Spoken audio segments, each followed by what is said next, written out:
वाटतं कळत नाही तुला हा तुला जरा तर कळते बस तिथं अरे तुला अभ्यास कर म्हटलं की रे बस बस खाली किती पतंग उडू दुसरे तिथं इथं बस त्या गादीवर बसू नको इथं बस खाली बस तुला अभ्यास कर म्हणून सांगितलं की नाही मी काय त्या पतंगच्या नादा लागलाय सर तू ते कुठे आहेस का तुला कळते की नाही का इकडे बाहेर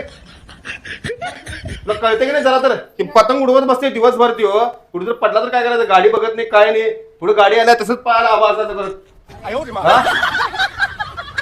काय अंदाज तू लाट लावून ठेवलीस बघ त्याला जा ते पुस्तकांचा दे त्याला वाचायला दे पहिला दप्तर दे पप्पा 2 तास अभ्यास करतो मला एक कुरकुरा आणून द्या काय कुरकुरे मागायला बघतो आता मग दिवसा कुरकुर अभ्यास करतो तुला कोण लहान आहे का म्हणतं? बघ कसं आहे माहिती काय पोरासनी लगेच माहितल्यावर लगेच द्यायची नाही कवा त्यांना ते किंमत कळत नाही वस्तूंची जरा वेळानं देत जा दिलं तर पण ಇರ್ಬಿಡ್ ವಾಸ ಹೋಗಿ ತಾವ್ ತಿ ತಿ लगेच माहितलं लगेच द्यायचं हे बरोबर ಇರ್ಬಿಡೋದಿ ಸುಳ್ಳು ಏನ್ ಮಾಡ್ತೀರಿ ತನ್ನ